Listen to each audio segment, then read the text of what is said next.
Muy, pero muy buenas tardes, señoras y señores regidores y regidoras. Hoy esta sala de sesiones se siente engrandecida con la presencia de todas las visitas que tenemos hoy de los forjadores de la Academia Morista, contar con la presencia del señor diputado don Pedro Rojas, personeros de la Dirección Regional de Educación de Sarapiquí y otras visitas que tenemos, pues engalanada esta sala de sesiones con la presencia de todos ustedes. Hoy tenemos la sesión ordinaria número 138 del día 19 de diciembre del año 2022. En esta sala de sesiones siempre acostumbramos a poner la sesión del día en las manos de nuestro Señor. Las personas que gusten acompañarnos sean bienvenidas.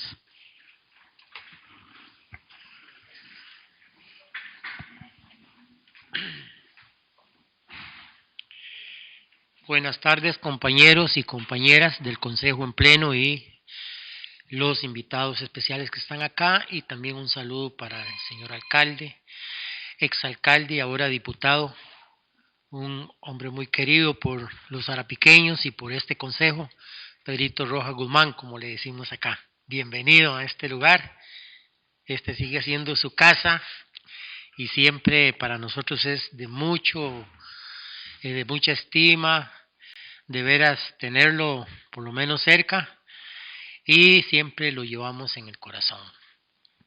Dios Todopoderoso, venimos delante de ti en esta tarde para agradecerte una vez más por ese don de la vida que yo le llamo que es un milagro.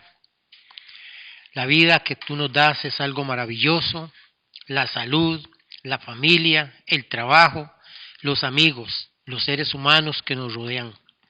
Ayúdanos, Señor, cada día para poder estar cada día cerca de ti, para no alejarnos demasiado, para llevarlo siempre en el corazón y para poder también interceder por tanta gente, por nuestro país, por el mundo entero y sobre todo por los compañeros de esta municipalidad, los que estamos acá, los compañeros que trabajan en diferentes funciones, que somos un equipo para el servicio de este cantón. Y desde luego, Señor, pidiendo siempre que tú bendigas este cantón. No es que seamos egoístas, es que este cantón nos tocó muy grande y poco el dinero, pero sabemos que tú siempre vas a extender la mano un poquito más para Sarapiquí, ya que es muy extenso.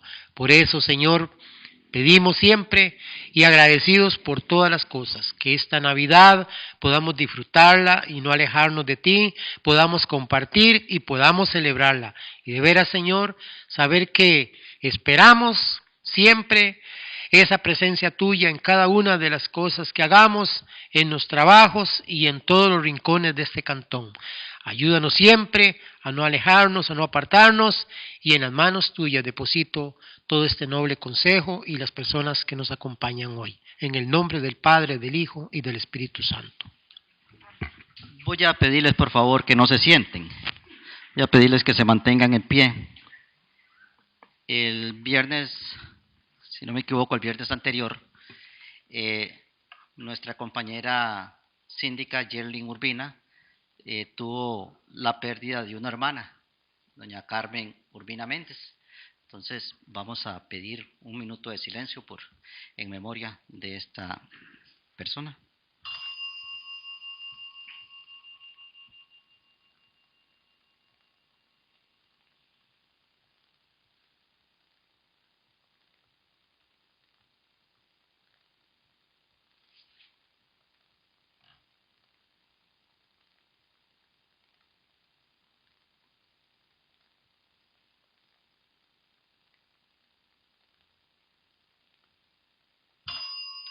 ¿Pueden tomar asiento?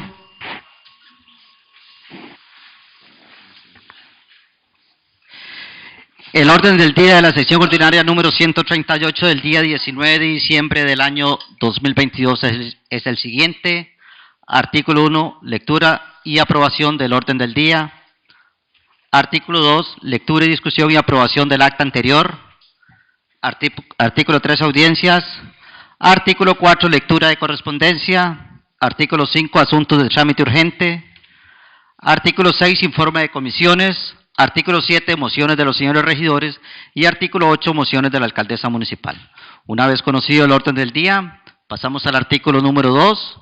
Y voy a someter a votación el acta ordinaria número 137, que se celebró el día 12 de diciembre del año 2022. Compañeras que estén de acuerdo con la aprobación de esta acta, levantar su mano. 7 votos afirmativos. Pasamos al artículo número 3, audiencias. Y como les digo, hoy nos orgullecemos de tener a la Academia Morista. Este edificio lleva tan digno nombre de este gran presidente que tuvo nuestro país. Voy a cederle la palabra en este momento al señor León Santana para que haga la presentación de las personas que hoy nos visitan y el orden en que se van a presentar. Don León, por favor. Hola. Muchas gracias, señor presidente. Saludos respetuosos al Consejo Municipal en pleno, al señor diputado don Pedro Rojas Guzmán y personal de su despacho, a la señora alcaldesa doña Vanessa Rodríguez, al señor vicealcalde don Orlando Brenes Varela, a los distinguidos miembros de la Academia Morista Costarricense, doña Elizabeth Fonseca Corrales, don Manuel Araya Incera y don Daniel Bonilla, al investigador y académico don Luco Gilje, a la periodista y poeta doña Marlene Ramírez, al señor asesor del MEP, don Ángel Smith, que está por integrarse, creo que no ha llegado todavía, y a los distinguidos invitados especiales que nos acompañan esta tarde, especialmente de la Dirección Regional también de Educación. A este gobierno local, señor presidente, y a este cantón, poseedores de una extraordinaria herencia histórica y patriótica, nos honra celebrar siempre los aniversarios de las batallas ocurridas en suelo sarapiqueño durante la Gran Guerra Patria contra los esclavistas invasores del norte en 1856-1857. 3 batallas memorables acontecidas en Sarapiquí nos convocan año con año a recordar el coraje, el pundonor y el decoro con que nuestros antepasados defendieron esta patria. Hace 166 años, nuestras tropas se preparaban para tomar la desembocadura del río Sarapiquí en el San Juan, en el punto que denominamos la Trinidad. Y todos sabemos que aquella gesta ocurrió el 22 de diciembre de 1856, en plena época de Navidad. La otra batalla, aparte de la del 10 de abril de 1856, fue la segunda batalla de la Trinidad que lamentablemente perdimos en febrero de 1857. El Consejo Municipal, en esta sesión ordinaria y en su punto referido a audiencias, recibe de manera especial a una delegación de la Academia Morista Costarricense, compañera y aliada en estas conmemoraciones, para recibir 2 intervenciones sucintas sobre el quehacer en las administraciones del presidente Juan Rafael Mora Porras, que complementarán conocimientos acerca de este ínclito varón de la patria. Nos acompañan esta tarde la señora presidenta de la Academia, doctora Elizabeth Fonseca Corrales, y el miembro de número, doctor Manuel Araya Incera, quienes disertarán sobre la prensa en la época de Mora y sobre la diplomacia en los gobiernos del héroe nacional, respectivamente. Les acompaña don Daniel Bonilla, ejecutivo de la Academia.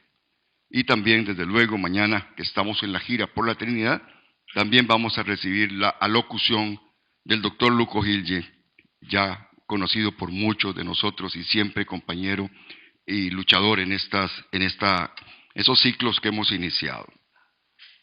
Vamos a recibir entonces a doña Elizabeth y a don Manuel con un aplauso de nuestra comunidad de Sarapiquí.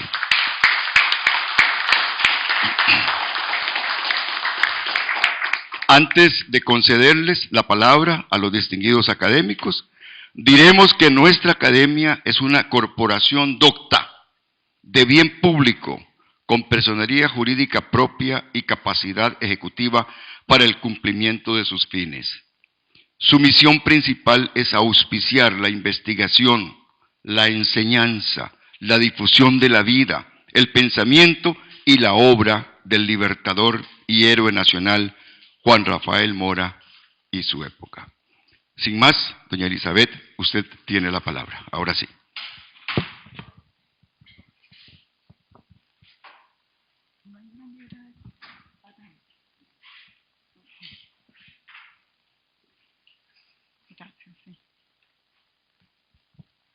Muy buenas tardes. Buenas tardes. ¿Se oye bien? Es para mí un verdadero placer poder saludar en esta tarde a la señora vicealcaldesa anterior y hoy día alcaldesa, doña Vanessa Rodríguez, y al anterior alcalde, hoy diputado, don Pedro Rojas, a los miembros del Consejo Municipal y al público que hoy nos acompaña. Quisiera expresarles, además de lo que dijo Leo, voy a economizar palabras porque el tiempo no es mucho, que el objetivo principal de la Academia Morista Costarricense es apoyar al sistema educativo nacional en la difusión de los valores y el ejemplo del héroe Mora. Por eso, tanto mi colega Manuel Araya como yo aprovecharemos bien, esperamos esta audiencia para ahondar en algún aspecto de ese ejemplo del héroe Mora. En mi caso, me voy a referir a cómo la prensa escrita, cómo se relacionó el presidente Mora con la prensa escrita. La prensa escrita, desde su aparición a mediados del siglo XVII en Europa, permite realmente medir los altibajos en el disfrute de las libertades individuales. Los detractores de Mora, sobre todo después de su caída, argumentaban que Mora era un tirano. Veremos si tal afirmación se sostiene con un análisis objetivo de su relación con la prensa. Primero que nada, llama la atención la gran cantidad de publicaciones periódicas que circularon en la década de Mora. Los periódicos principales publicados en el país en la década de 1850 eran, según orden de aparición, El Meteoro, El Guerrillero, El Observador Costarricense, El Amigo del Pueblo, El Correo, La Crónica de Costa Rica, El Eco, El Boletín Oficial, El Compilador y La Gaceta, El Eco del Irazú, el Álbum de la Paz, conocido también como álbum semanal, el Boletín del Ejército, que se publicó en Liberia en 1856, el Pasatiempo, la Unión y el Gato, y finalmente aparecieron El Pueblo y la Nueva Era. Muchas de esas publicaciones, es verdad, fueron de corta vida o aparecían esporádicamente, debido sobre todo a dificultades económicas, por lo que muchas de ellas son difíciles de consultar hoy día. Muchas desaparecieron. Se caracterizaron por dar importancia a asuntos políticos, literarios, jurídicos, humorísticos, y en general porque la persona que tenía a su cargo la invitación hacía absolutamente todo, era la encargada de realizar todas las labores. En suma, a mediados del siglo XIX la prensa costarricense era anacrónica y permanecía ajena a los grandes cambios que ese medio ya mostraba en otros países. Pero en la época de Mora, la prensa comienza a modernizarse. En el proceso de modernización tuvieron participación muy destacada dos periodistas europeos que fijaron su residencia en Costa Rica. Me refiero a Emilio Segura, un español, y a Adolphe Marie, un francés, quien llegó a Costa Rica en 1848. Mora lo nombró redactor oficial de la Gaceta de Gobierno en enero de 1850. Marie introdujo una innovación importantísima, que era el resumen de noticias cuyo contenido seleccionaba de la prensa internacional. Recordemos que en esa época no existía el teléfono, el telégrafo siquiera tampoco. Es decir, la única manera de recibir noticias internacionales era por medio de cartas, por medio de noticias que traían los viajeros o por medio de lo que publicaba la prensa internacional. En sus escritos, Marie combatió la demagogia, combatió la anarquía y se opuso de manera rotunda a los intentos de reunir los países centroamericanos en una federación. No te preocupes, Leo, aquí los voy arrugando. Emilio fue el periodista, compañero de Marie. Había llegado al país en diciembre de 1851 con la compañía teatral de Mateo Fournier, que ofrecería funciones en el Teatro Mora. Pero una vez concluida la temporada, decidió permanecer en Costa Rica ejerciendo el periodismo. Ambos periodistas tuvieron todo el apoyo del presidente Mora y además una participación muy destacada en la campaña nacional. Segura fue secretario del presidente Mora. Con él viajó a Nicaragua. Marie alcanzó el cargo de subsecretario de Estado y en 1855 viajó a Francia en busca de apoyo para la guerra, la cual ya se veía inevitable. Incluso fue recibido por el emperador Napoleón III en el Palacio de las Tullerías, noticia que fue publicada por el Boletín Oficial. Yo en esto quiero hacer una aclaración así como al margen. Hay alguna gente que le niega a Mora la capacidad de haber escrito las proclamas patrióticas tan conocidas. Incluso se ha afirmado que fue Adolphe Marie el que se las escribía. Esto que estoy señalando aclara que eso es realmente imposible, porque Marie estaba en Francia cuando la guerra explotó. Y Mora publicó sus primeras proclamas cuando Marie estaba en París. Marie regresó, como ustedes han de saber, acompañado del militar Pierre Barillier, quien vino a colaborar en la guerra. Alcanzaron ellos a las tropas costarricenses en Rivas y ahí se unieron a prestar servicio. Pero ya vino la peste del cólera y cuando regresaron al país, Marie venía realmente enfermo, por lo que murió en Liberia el 4 de mayo de 1856. Pero la guerra, amigos y amigas, se libraba también en los frentes, además de los frentes de guerra, en los medios de prensa. Por eso es importantísimo leer los medios de prensa de la época para entender lo de la guerra. Aquí me voy a referir a los tres frentes principales que eran los medios de prensa.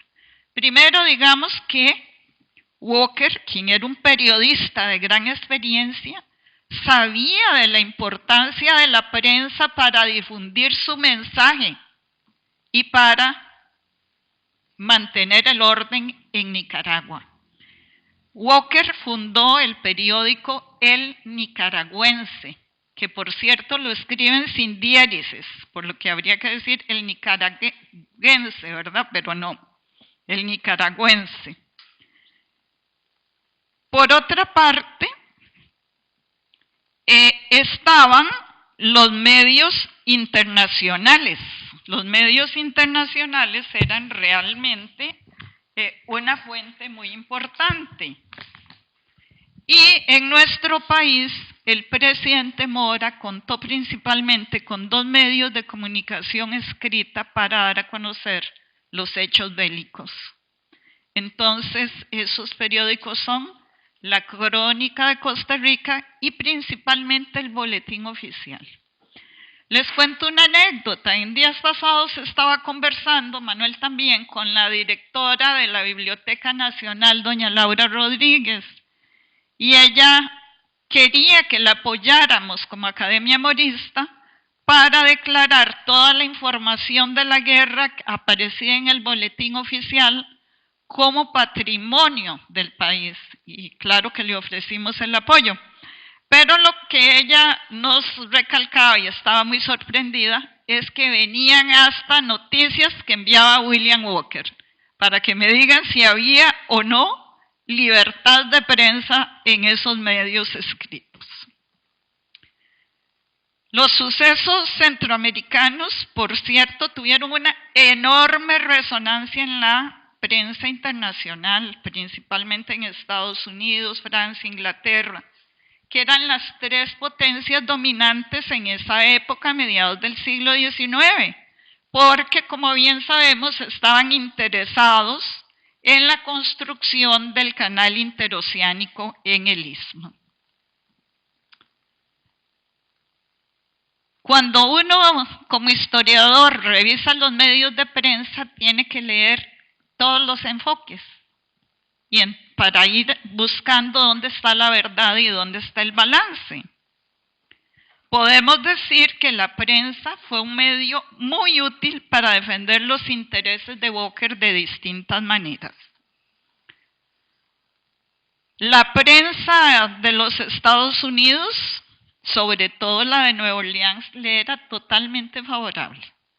La prensa de Nueva Orleans publicaba noticias, reclutaba para anuncios para reclutar gente para venir a Nicaragua, publicaba los triunfos de Walker en la guerra, a veces supuestos porque no había tal, publicaba noticias de lo más halagüeñas, recogía fondos, bueno, hizo de todo. La prensa de Nueva York no siempre fue favorable a Walker. El New York Herald y el New York Times, que lo habían apoyado en un principio, se volvieron en su contra, al punto de que Walker se quejaba de la forma en que lo trataba la prensa del norte y lo atribuyó a la legalización de la esclavitud en Nicaragua. La esclavitud en Centroamérica había sido abolida por el gobierno federal, pero Walker la restauró mediante un polémico decreto del 22 de septiembre de 1856. Esto hizo que el delicadísimo equilibrio que existía en la Unión Americana entre los estados sureños, que estaban a favor de la esclavitud, y los y los estados norteños que se oponían a ella, arriesgaba a romperse con la aventura filibustera en Nicaragua. Vean que fue un conflicto que tuvo dimensiones verdaderamente internacionales. La prensa también daba cuenta de las posiciones vacilantes y de las controversias entre el gobierno de Estados Unidos y el de Walker y sus representantes, y ejercía sin duda una poderosa influencia política. La prensa desde su fundación se ha caracterizado por eso, cuando hay libertad de prensa. 2 temas que tuvieron una amplia repercusión en la prensa fueron el reconocimiento del gobierno de William Walker por el gobierno de Estados Unidos y la disputa que sostuvo él con Cornelius Vanderbilt, magnate financiero radicado en Nueva York y principal accionista de la Compañía del Tránsito. Finalmente, la prensa norteamericana también dio a conocer la caída de Mora. El New York Herald y el Times presentaron la noticia un mes después del golpe. El Times señaló: el dinero tomó la República, aludiendo al poder económico de los golpistas y sus verdaderos intereses. Finalmente, tras el golpe de Estado del 14 de agosto de 1859, le fue cambiado el nombre a Crónica de Costa Rica, que pasó a llamarse Gaceta Oficial de Costa Rica, aunque conservó la numeración. Don Carlos Meléndez, historiador herediano, desaparecido ya, escribe que este periódico fue espejo fiel de la labor gubernativa y comentador oficial de todo aquello que fuera digno de darse a conocer al público. Y señala: memoriales, manifestaciones públicas que los vecinos más importantes de los pueblos se apresuraron a remitir a los nuevos hombres del gobierno para testimoniarles su apoyo, fueron publicados por este medio. También surgió un nuevo periódico que se llamó La Nueva Era. El primer número salió el 17 de septiembre de 1859 y en él sus editores explican: era se llaman las épocas en que se graba y desarrolla un nuevo pensamiento de los pueblos, cuyo carácter se forma de nuevos elementos y entre los cuales está colocado un notable acontecimiento que separa lo pasado del porvenir, como el horizonte, cuando tras él se levanta el nuevo sol, separa la noche del día. Tal acontecimiento ha sido para nosotros el movimiento popular que el 14 de agosto derrocó una dilatada administración despótica y sacudió el yugo que tanto tiempo había reprimido la libre acción del país. Ese periódico publicó su último número el 16 de mayo de 1851, cuando sus fundadores consideraron que ya no había necesidad de justificarse. Esto constituye un clarísimo mentiz a quienes difamaron a Mora dándole el calificativo de déspota. Durante la guerra de 1856-1857, la prensa nacional e internacional desempeñó un destacadísimo papel político como medio de información y de propaganda a favor o en contra de las diferentes fuerzas en disputa. Una vez acabado el conflicto, tras el golpe de Estado del presidente Mora Porras, sus detractores, comprendiendo el poder de la prensa para justificar sus acciones, crearon un periódico con ese fin, y cuando consideraron que el país ya estaba tranquilo, simplemente lo cerraron. Con todo lo que les he comunicado, yo creo que es fácil llegar a la conclusión de que la década de Mora fue realmente una década de amplia libertad de prensa, donde los periódicos aparecían y desaparecían por otros motivos más que todo financieros, porque no se podían mantener fácilmente, pero no porque Mora fuera un déspota. Creo que es un calificativo que al héroe nacional no le cabe. Muchas gracias y muy buenas tardes.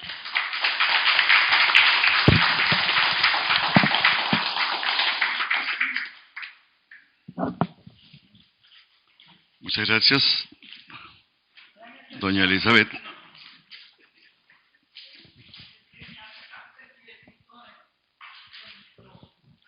El pedestal.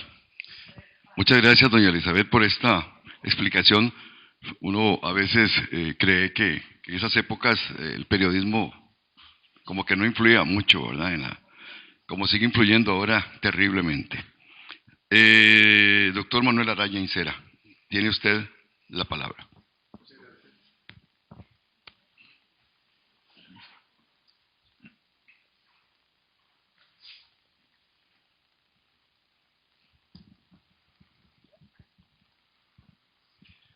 Buenas tardes. Buenas tardes.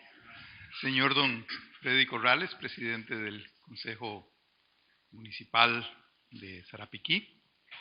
Señoras y señores miembros de este Consejo Municipal. Señora Vanessa Rodríguez, alcaldesa de este cantón. Don Pedro Rojas, exalcalde y diputado, señoras y señores aquí presentes. Unos comentarios en relación con una dimensión muy relevante del ambiente en el que se desarrollaron los acontecimientos relacionados con esto que en nuestro medio llamamos la campaña nacional, y que por distintas razones tiende apenas a hacerse mención de esta dimensión.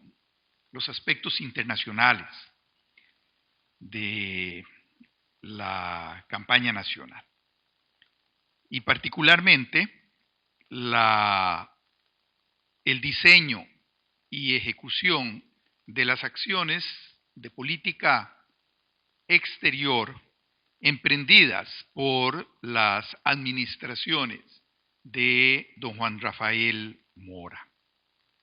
Espacio en el que vamos a encontrar acciones de una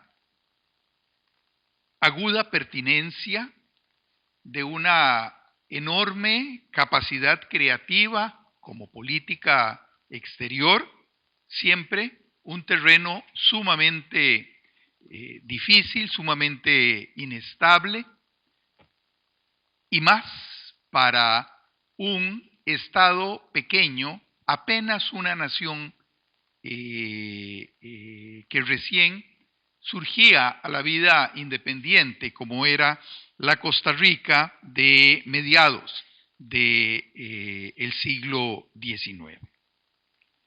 La política internacional desarrollada por la administración de Juan Rafael Mora Porras fue pragmática y eficaz. Se enmarcó en conductas equivalentes en la trayectoria de la política exterior seguida por Costa Rica hasta entonces. En razón de su cargo como vicepresidente de la República, Mora Porras asumió la presidencia en el mes de noviembre de 1849. Y se mantendría en ese cargo después de ser reelecto varias veces, hasta su derrocamiento por golpe de Estado en agosto de 1859.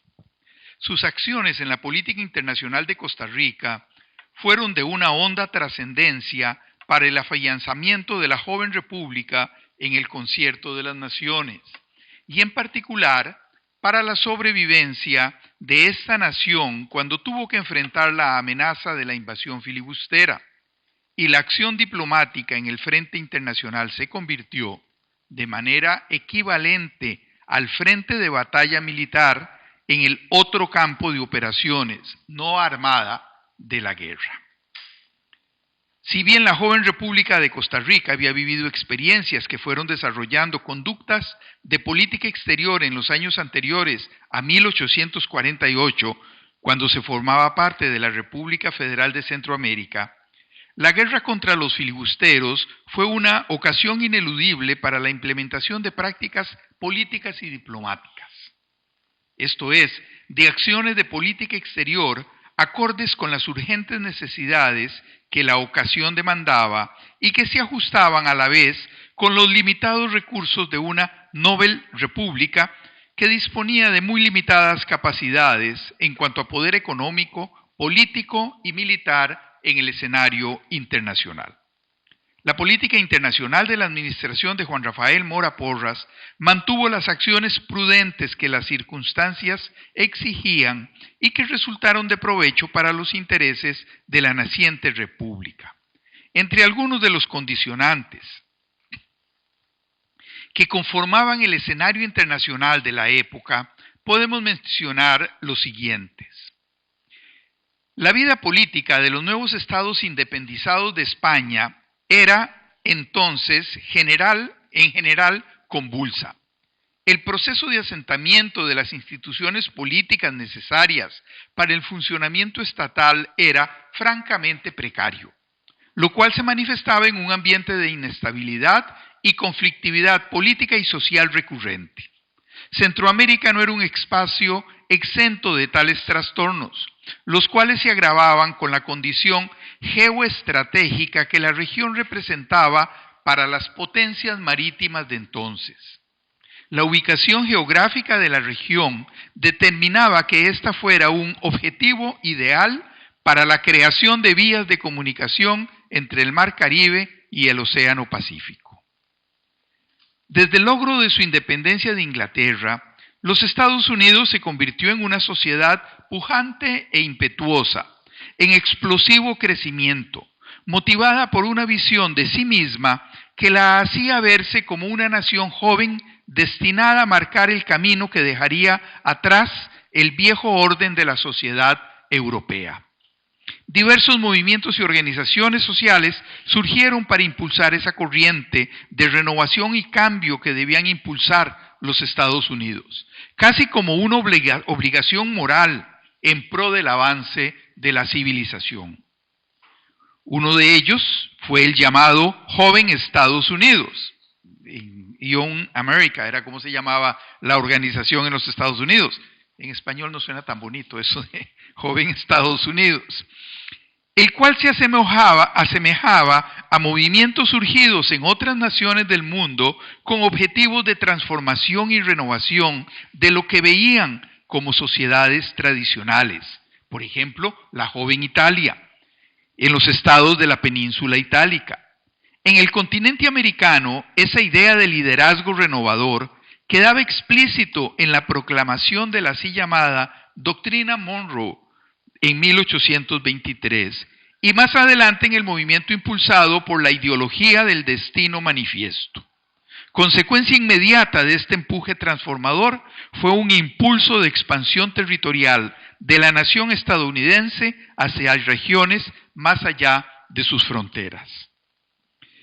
Prevalencia de una cultura que ubicaba la supremacía europea de raza blanca y occidental por encima de otras culturas no europeas y que veía como inevitable el dominio de las potencias de Europa y los Estados Unidos sobre las naciones y pueblos de la América Española, Asia y África. Las concepciones racistas de valoración de pueblos inferiores se extendían a sociedades y culturas más allá de los africanos o los asiáticos. La racionalidad de la supremacía de la cultura europea constituía una extensión del poder económico, político y militar alcanzado por potencias como Inglaterra, Francia, Holanda, entre otras, que para mediados del siglo XIX empezaron a reclamar bajo su soberanía o su área de interés territorios en África, Asia, Oceanía e incluso en la América hispana, con lo que se conformó el fenómeno del imperialismo decimonónico y el mundo de los imperios coloniales modernos que sobrevivieron hasta muy entrado el siglo XX. Aparte de las acciones diplomáticas requeridas para enfrentar la guerra contra los filibusteros, en la política internacional implementada en las distintas administraciones del presidente Mora, se pueden identificar algunas experiencias dignas de ser destacadas. Se procuró el reconocimiento y respeto de las potencias y otras naciones hacia Costa Rica, lo cual se alcanzó con éxito. En tal sentido, las gestiones llevadas a cabo por el ministro plenipotenciario de Costa Rica en Europa, don Felipe Molina y Bedoya, fueron muy fructíferas. Gestionó el reconocimiento para la República de Costa Rica del Reino de las Dos Sicilias, de las repúblicas hanseáticas, repúblicas del norte de lo que actualmente es Alemania, del Reino de los Países Bajos, de Prusia, de España, de Francia, entre otros. Llevó a cabo gestiones para la comercialización del café con Francia. Instalado en Londres, participó activamente en negociaciones con autoridades británicas y estadounidenses en relación con temas territoriales y de eventual comunicación canalera en la costa mosquitia y la cuenca del río San Juan. Un logro importante para la diplomacia y el Estado costarricense que se alcanzó en 1852 fue la firma de un concordato con la Santa Sede. Este concordato lo que significaba era que la Iglesia Católica, una institución entonces extraordinariamente poderosa, probablemente con más poder del que llega a tener en el siglo XXI, acuerda designar o acuerda que en Costa Rica exista una diócesis y que esa diócesis esté al frente de un arzobispo. Hasta entonces, la Costa Rica, como provincia eclesiástica, formaba parte de la diócesis de León. Dado el peso que la Iglesia Católica tenía en la sociedad costarricense, evidentemente el tener independencia eclesiástica para esta provincia afirmaba justamente esa condición de independencia. Un logro importante para la, perdón, ya me perdí. Un logro importante para la diplomacia y el Estado costarricense que se alcanzó en 1852 fue la firma de un concordato con la Santa Sede. En América hispana se iniciaron relaciones oficiales con Perú y Chile. Una preocupación reiterada desde los primeros años de vida independiente fue lograr acuerdo con los estados limítrofes para la demarcación de las líneas fronterizas. En relación con Nicaragua, dos temas recurrentes de este litigio eran el de la incorporación del partido de Nicoya a Costa Rica y el de la navegación por el río San Juan. En múltiples ocasiones se ventilaron, por lo general de manera hostil, las pretensiones de cada uno de los países en este asunto. Varias fueron las situaciones en que se estuvo al borde de un enfrentamiento armado entre los dos países. Como factor agravante en la explosiva naturaleza de esta confrontación, se suma el hecho de que la región posee un valor geoestratégico sobresaliente por sus condiciones propicias para la comunicación interoceánica, lo cual hace que por siglos las grandes potencias marítimas han hecho sentir sus intereses en la región. Tambores de guerra se anunciaron en el mes de abril de 1854 ante el fracaso de una nueva ronda de negociaciones entre representantes de los gobiernos de Nicaragua y Costa Rica sobre temas limítrofes.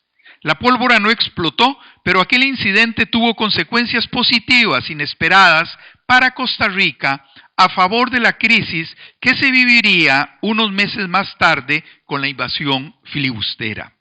En la preparación para la defensa del territorio nacional, el gobierno aceleró el proceso de modernización del ejército y tomó acciones para reforzar la capacidad defensiva en el departamento de Guanacaste.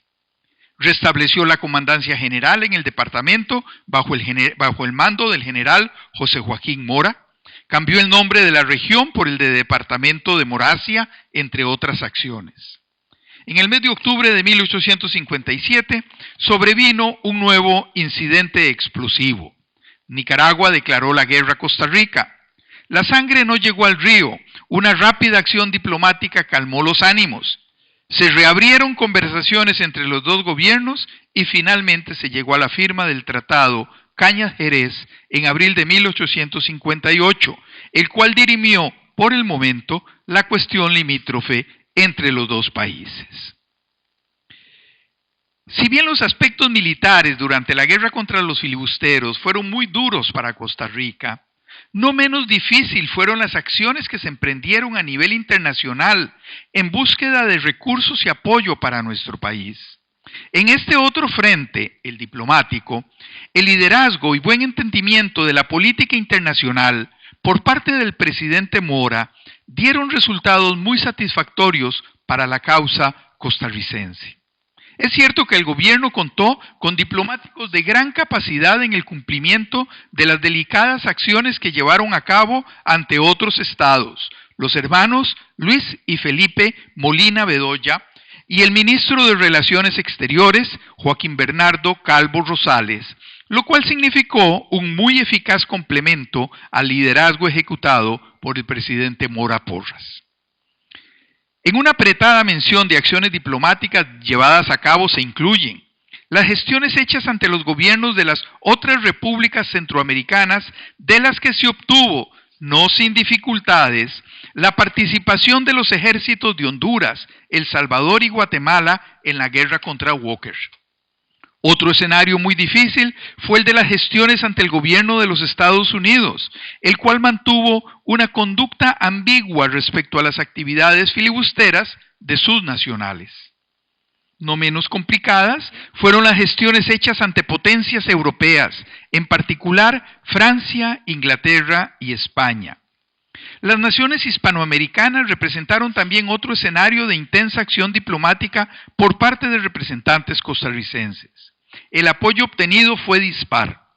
Resalta aquí el favor del gobierno del Perú, que concedió un empréstito al gobierno costarricense para el esfuerzo de la guerra.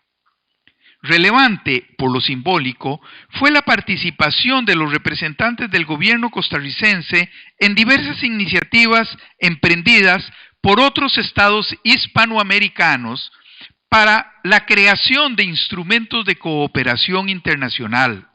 Iniciativas estas en las cuales Costa Rica veía un espacio de apoyo a la amenaza contra la que estaba luchando en ese momento, además de promover un frente que contrarrestara el expansionismo territorial de la sociedad estadounidense. El país se adhirió al Tratado de Unión Hispanoamericana suscrito por las repúblicas de Chile, Perú y Ecuador en el mes de septiembre de 1856.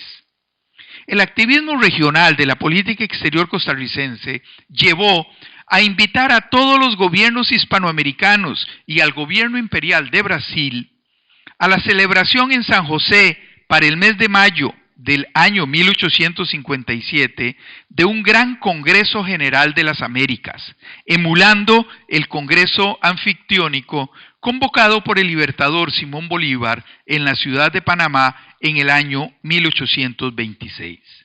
La iniciativa del gobierno costarricense no tuvo respaldo por parte de la mayoría de los estados de la región.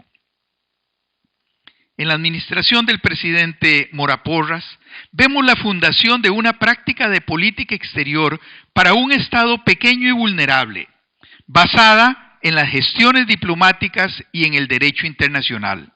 Por ejemplo, la propuesta de celebrar en San José un gran Congreso General de las Américas, como mecanismos para proveer por la protección externa del país. Práctica que vamos a ver proyectarse como principio en la política exterior costarricense hasta el presente.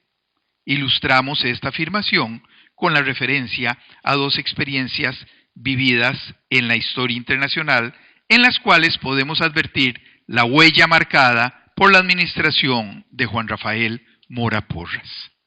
Muchas gracias.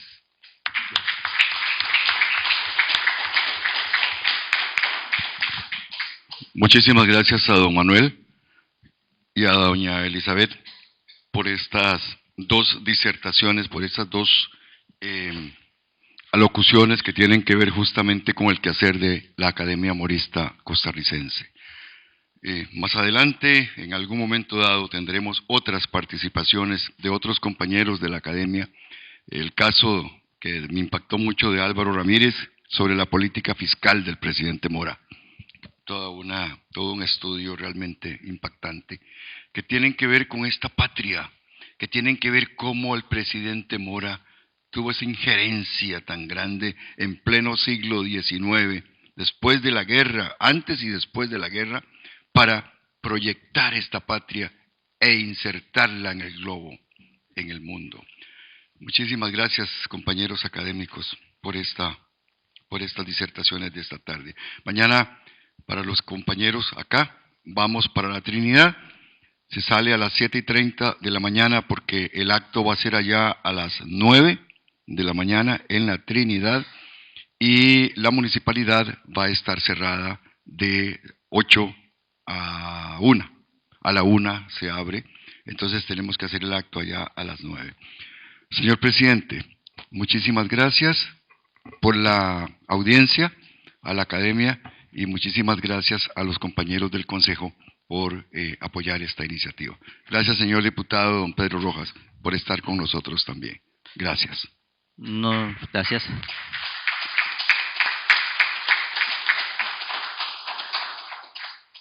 No, más bien gracias para ustedes, de verdad, por sacar su tiempo, su espacio, todo ese conocimiento que ustedes se han esforzado por adquirir, por defender y darle el lugar que don Juan Rafael Mora Porras se merece. Así es que mañana esperamos en la gira seguir y tener más conocimiento sobre este gran héroe nacional. Muchísimas gracias por su presentación. Continuamos con la sesión. Pasamos al artículo número 4, lectura de correspondencia. Le vamos a dar la bienvenida del uso de la palabra a nuestra compañera Tatiana. Muy buenas tardes a todos y bienvenidos sean a esta sesión. Tengo un documento que remite la Sala de Horquetas. Dice que un gusto saludarles y desearles éxitos en sus funciones, tal y como ha sido la tradición para nuestra Sala la celebración del Día Mundial del Agua, que el próximo año estaremos conmemorando un año más esta celebración mediante un pasacalle, el cual solicitamos el debido permiso. La celebración se llevará a cabo el día miércoles 22 de marzo, el pasacalle estará iniciando en la oficina de la Sala a las 8 de la mañana y finalizando 300 metros norte de la bomba de Horquetas en el campus cultural de la cultura hídrica de la Sala, que es con antiguo plantel del ICE, donde tendremos el acto oficial del Día Mundial del Agua. El recorrido se realizará caminando con los estudiantes de los diferentes centros educativos e instituciones que nos acompañan en vehículos, por lo que les solicitamos nos brinden el permiso para realizar el desfile en la calle de Horqueta Centro. Compañeros y compañeras, para que se pueda gestionar el uso de la calle, como ellos lo solicitan, vamos a trasladar este documento al ingeniero Jason Zúñiga para que se le pueda brindar el respectivo autorización de la actividad. Los que estén de acuerdo, por favor, levantar su mano. 7 votos afirmativos.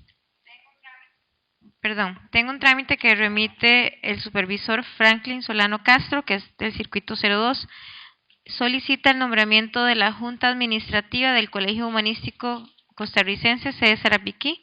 Dice que propone a los señores Denis Muñoz Azofeifa, Andrea Enríquez Guzmán, Wendy González Araya, Mauricio Zúñiga Torrentes y Eric Hernández Arguedas. Someto a votación la aprobación de la Junta Administrativa del Colegio Humanístico Costarricense con sede en Sarapiquí. Los que estén de acuerdo con la aprobación de esta Junta, levantar su mano. 7 votos afirmativos. Tengo un oficio remitido por la Contraloría General de la República en la cual remite la aprobación parcial del presupuesto inicial para el año 2023. Dice que con el propósito de que lo haga de conocimiento los miembros del Consejo Municipal y se emitan las instrucciones a las instancias que resulten pertinentes, se le comunica la aprobación parcial del presupuesto inicial de esa entidad por la suma de 5.901 millones. Dice que en acto de aprobación presupuestaria se efectúa con base en las atribuciones conferidas a la Contraloría General de la República en los artículos 184 de la Constitución, 18 de la Ley Orgánica de la Contraloría. Dice que el artículo 106 del Código Municipal y otras leyes conexas. El presupuesto inicial fue enviado a la Contraloría mediante oficio DA 292 del 2022 del 30 de septiembre de este año en atención a lo dispuesto en el artículo 19 de la Ley 7428. dice que por medio del sistema de información sobre planes y presupuestos de conformidad con lo preceptuado en la norma 4.2.12 de las normas técnicas sobre presupuestos públicos. La aprobación interna efectuada por el Consejo Municipal como requisito de validez del documento aportado consta en el acta de la sesión extraordinaria número 26 del 16 de septiembre de ese año, esto de conformidad con lo regulado en la norma 4.2.3. Sobre el alcance de la aprobación externa, dice que la aprobación parcial se fundamenta en la documentación proporcionada y en las certificaciones remitidas por esa entidad, de acuerdo con lo establecido en la norma 4.2.14, por lo que la veracidad de su contenido es de exclusiva responsabilidad del personal que la suscribió. Por otra parte, cabe aclarar que de acuerdo con la norma 4.2.16, el análisis de legalidad que realiza la Contraloría en la aprobación presupuestaria externa se circunscribe a los aspectos detallados en la norma 4.2.13 de este mismo cuerpo normativo.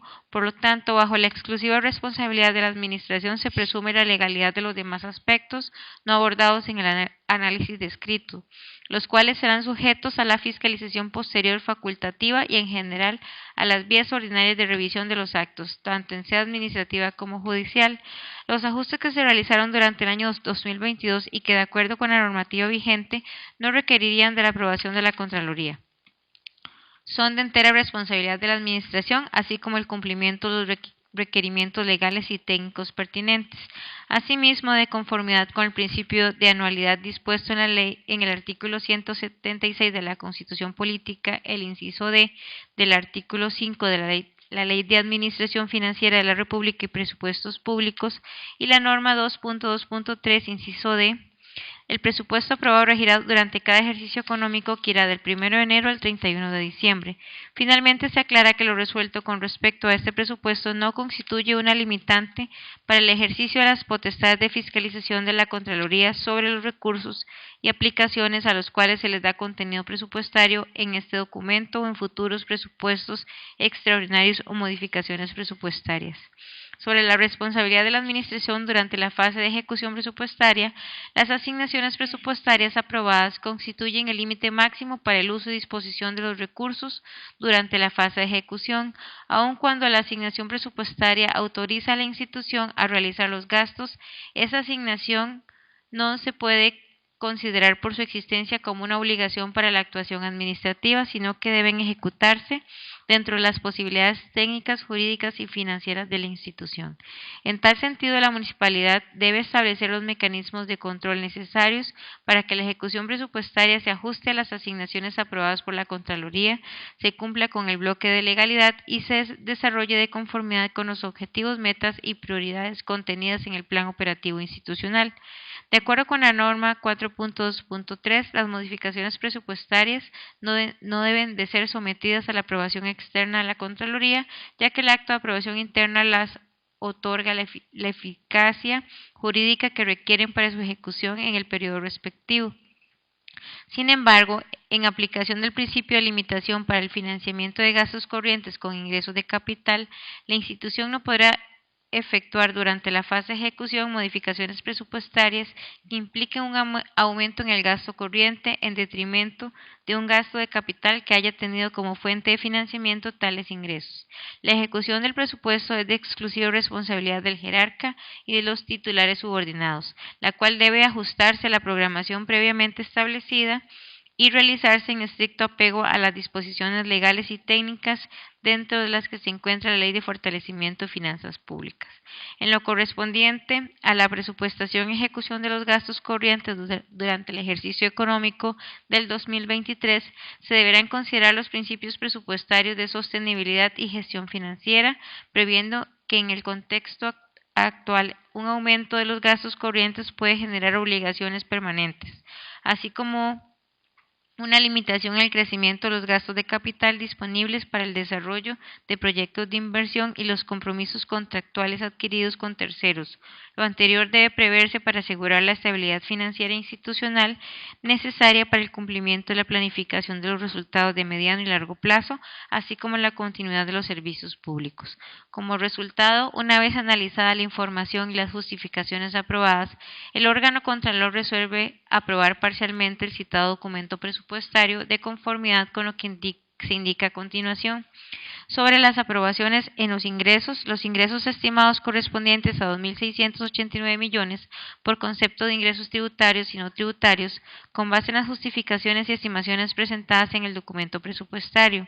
La transferencia corriente proveniente del Patronato Nacional de la Infancia y el IFAN por la suma de 47 millones y 18 millones respectivamente, y la transferencia de capital proveniente del IFAN por la suma de 1.59 millones con base en los montos incluidos en el presupuesto inicial 2023 de estas instituciones. Los aportes del Gobierno Central según registros presupuestarios por la suma de 2.829 millones correspondiente a la Ley 8114 y registro presupuestario por la suma de 315 millones correspondiente a la Ley 7313, con fundamento en el presupuesto ordinario y extraordinario de la República para el ejercicio económico del año 2023, el cual fue aprobado por la Asamblea Legislativa el pasado 28 de noviembre.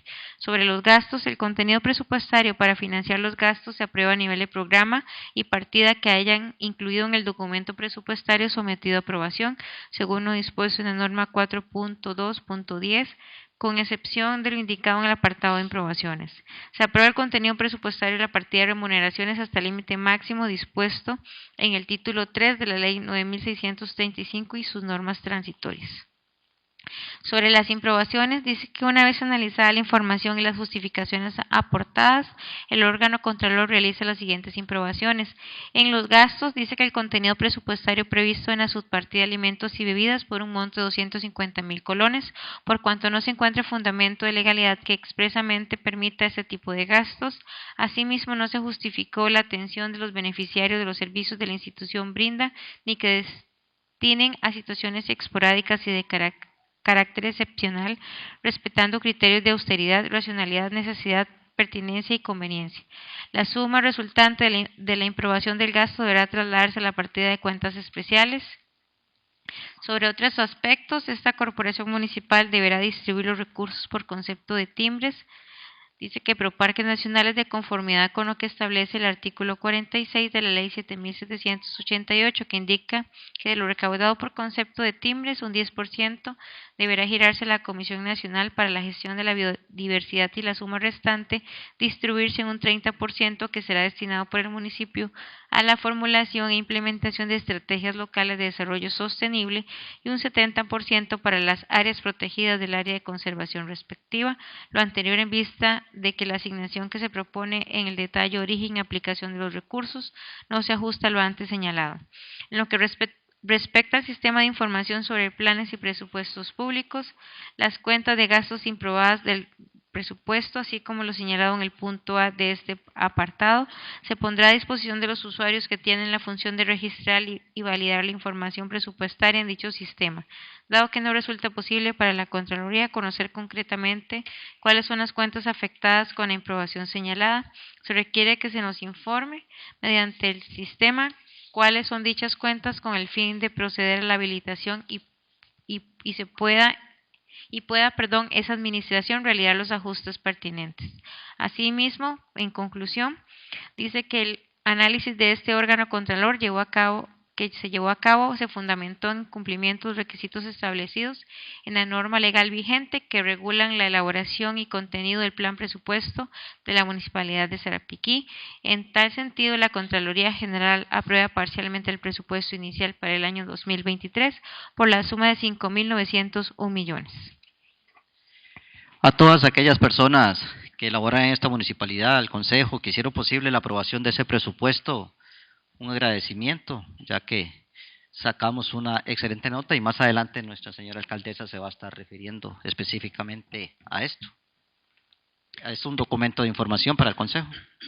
Tengo un oficio que remite el ingeniero Jason Zúñiga Ramírez de la Unidad Técnica Gestión Vial sobre un estudio socioeconómico para la declaratoria de necesidad de utilidad pública de la gestión que había tramitado el señor Olivier Vargas Barbosa con consecutivo 27.039, en el cual realiza la petición a este Consejo Municipal la consideración para ceder una franja de terreno de su propiedad para designarla como camino público.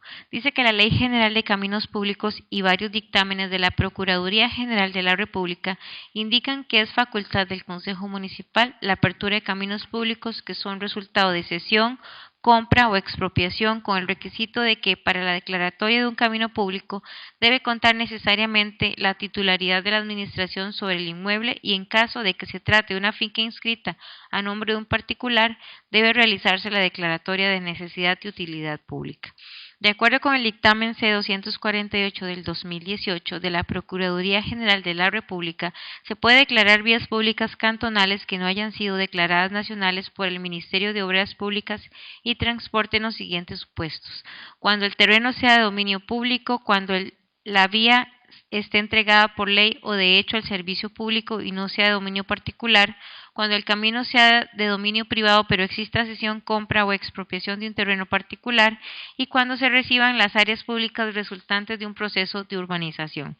La Municipalidad de Sarapiquí, mediante el Acuerdo Municipal SCM 328-2020, aprobó los requisitos de trámite de donación de bienes inmuebles a favor de la municipalidad para ser destinados a calles o caminos públicos, donde se definen los requisitos solicitados para la deliberación del Consejo en la solicitud de cesión voluntaria de franjas de terrenos para caminos públicos.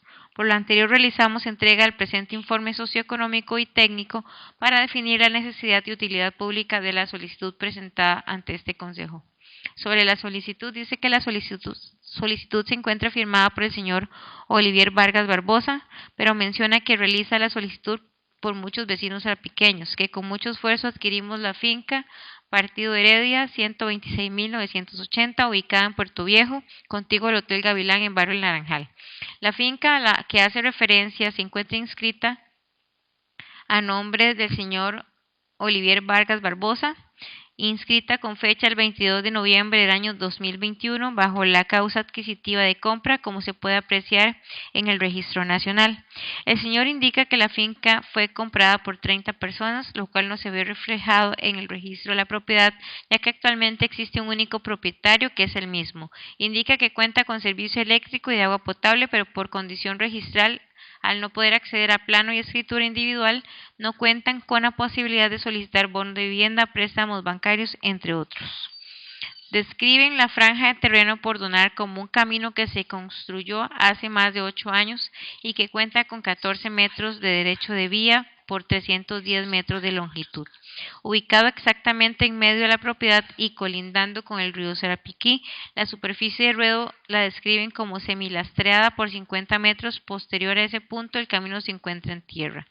Sobre el camino se realizó una visita a la finca indicada para comprobar las condiciones del camino, donde se pudo evidenciar que el camino cuenta con muy poco material, prácticamente se encuentra en tierra, con deformaciones considerables en varios sectores, no posee cunetas ni sistemas de drenajes formales, con excepción de los últimos metros donde existe un canal longitudinal. Efectivamente cuenta con el servicio de energía eléctrica, pero el camino se encuentra en condiciones muy precarias de material. También es importante hacer notar que se contabilizaron alrededor de 15 casas de habitación y se identificaron al menos 26 lotes separados por cercas de alambre de púas, motivo por el cual se puede decir que el predio ya fue lotificado, creando un pequeño barrio.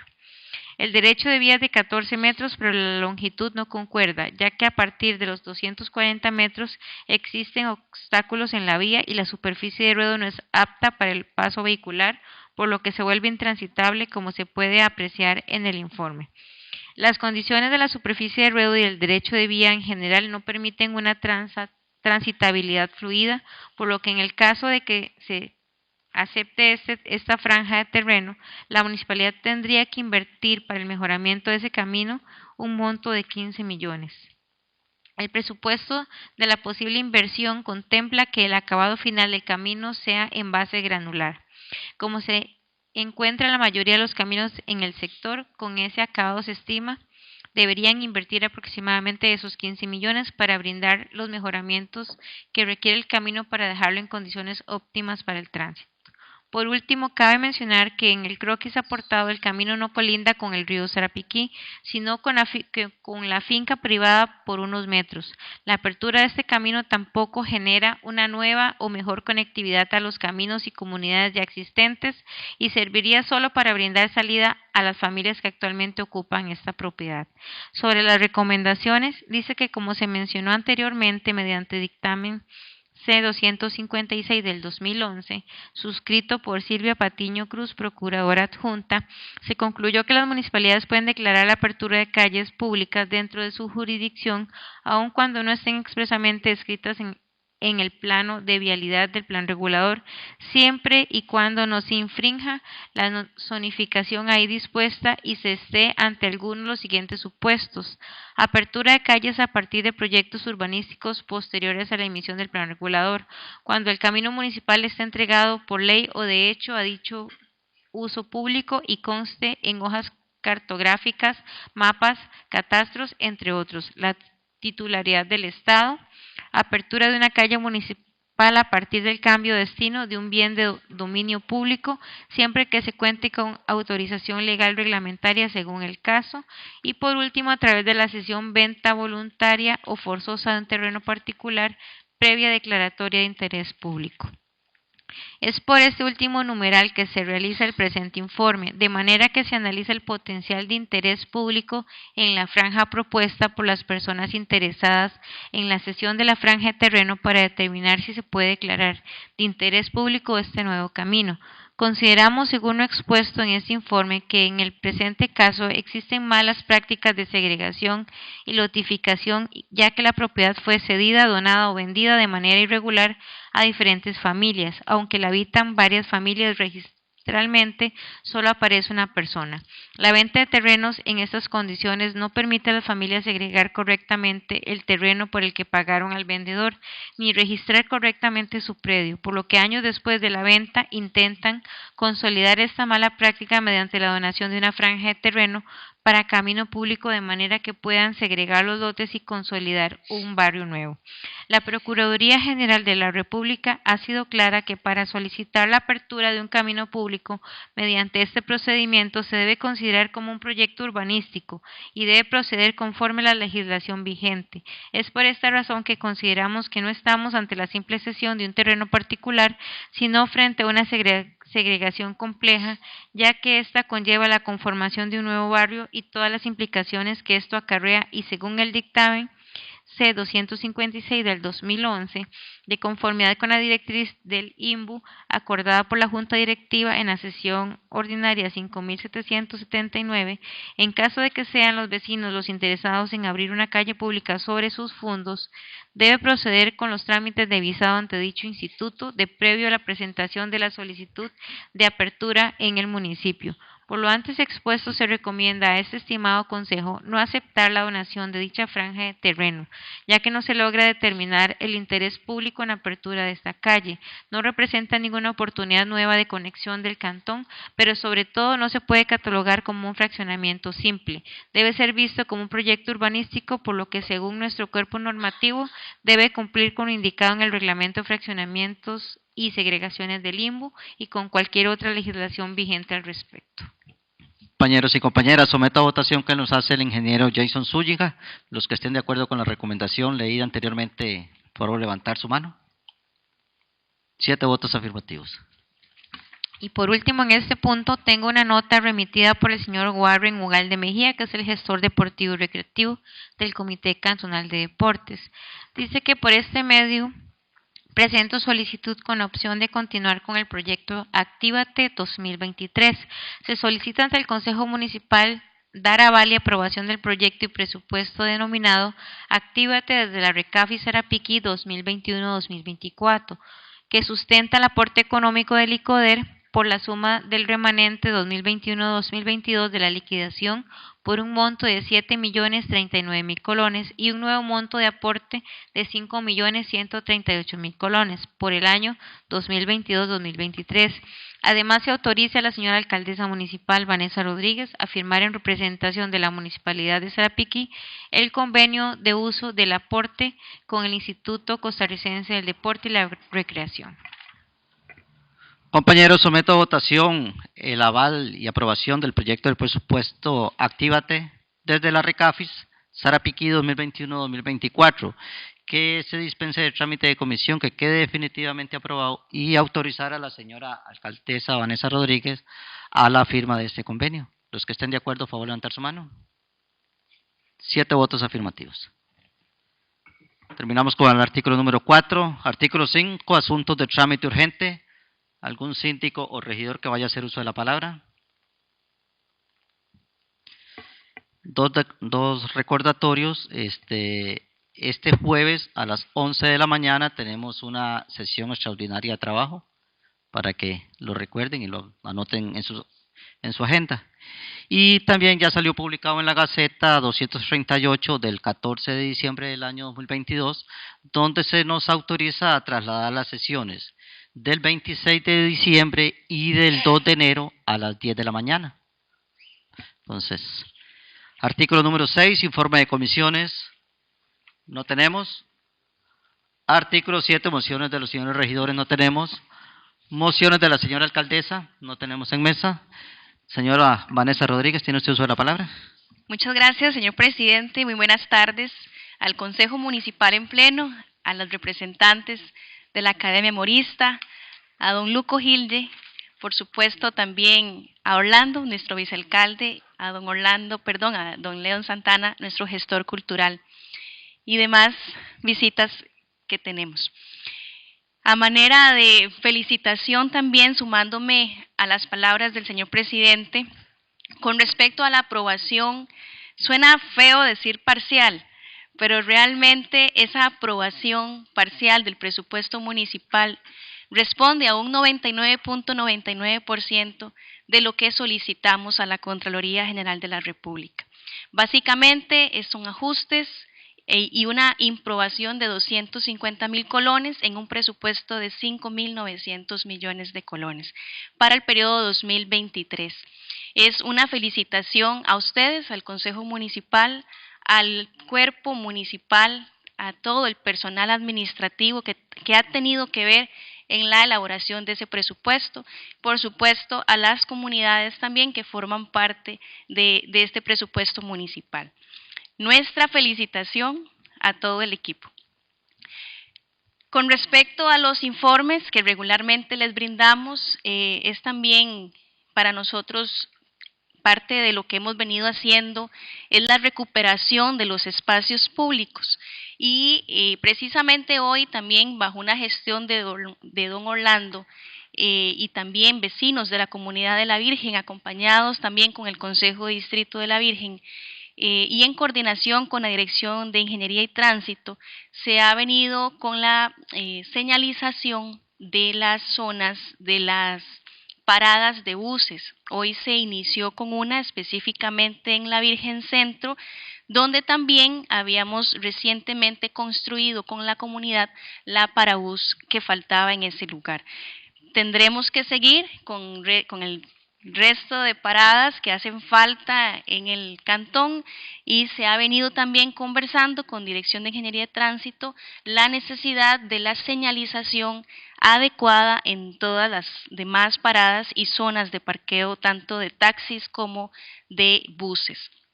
Adicionalmente, ya se encuentra habilitado el paso sobre la quebrada de la Chote en San Julián, la alcantarilla triple que se construyó ya está habilitada, se mantiene el paso alterno, pero este sería quitado, pues en estos días se estaría quitando el paso.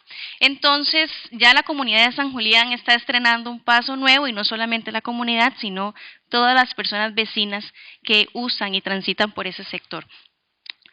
También estamos con el proyecto de la colocación de la alcantarilla en el paso hacia el complejo. Les habíamos informado que ya habíamos culminado con esa labor, así fue.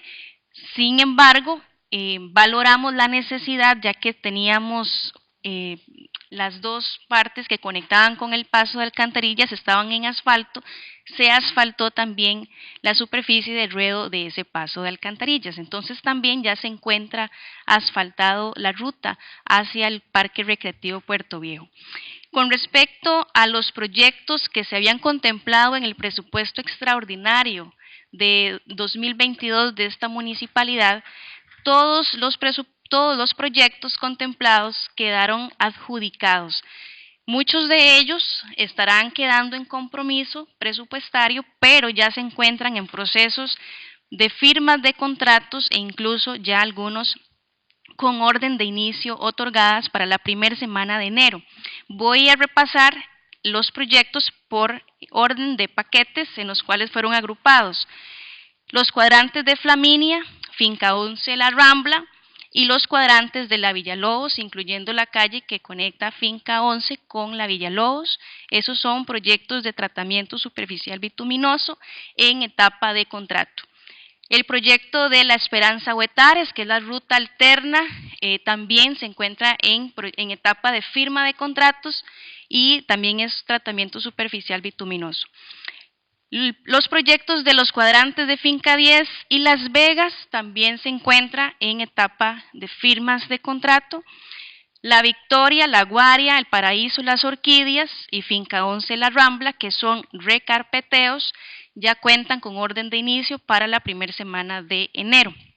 Y por supuesto el recarpeteo también en la cadena Zapote, que ya se encuentra con un contrato firmado por ambas partes, la municipalidad y el contratista.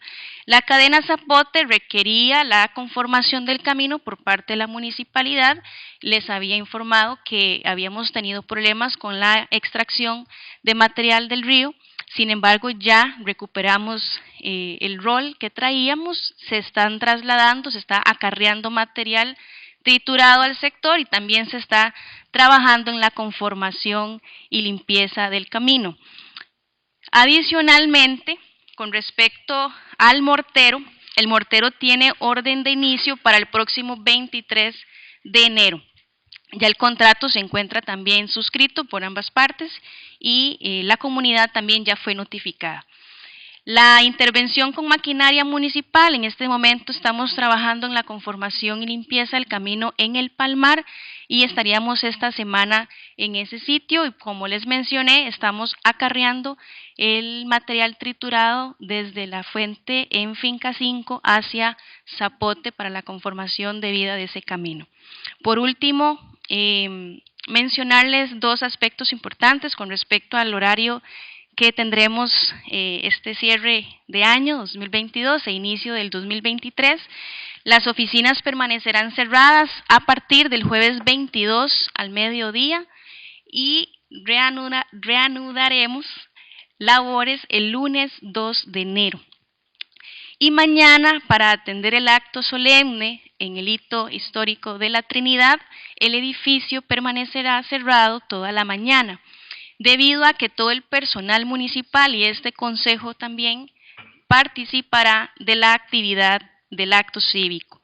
Habrá un bus que saldrá a las 7:30 de la mañana para ustedes y para el personal administrativo para que pueda trasladarse al sitio del acto y por supuesto estaríamos regresando, si Dios así lo permite, al mediodía para retomar labores a partir de la 1 de la tarde. Eso es todo, señor presidente. Disculpen.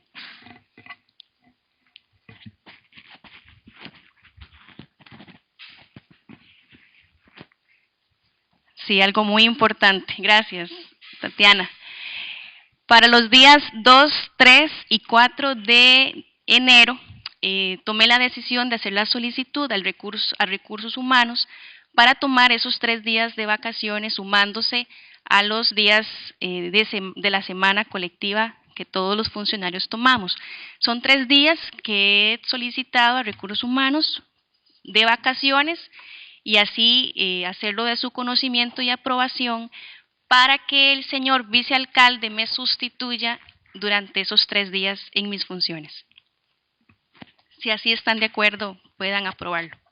Compañeros regidoras y regidoras, someto a votación la propuesta que nos hace la señora alcaldesa, ¿verdad? Estos 3 días de vacaciones y tener al señor vicealcalde, don Orlando Brenes, como alcalde. Los que estén de acuerdo, por favor, levantar su mano. 7 votos afirmativos, acuerdo definitivamente aprobado y se dispensa el trámite de comisión.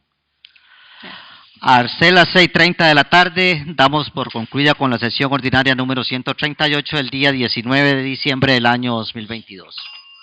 Buenas noches.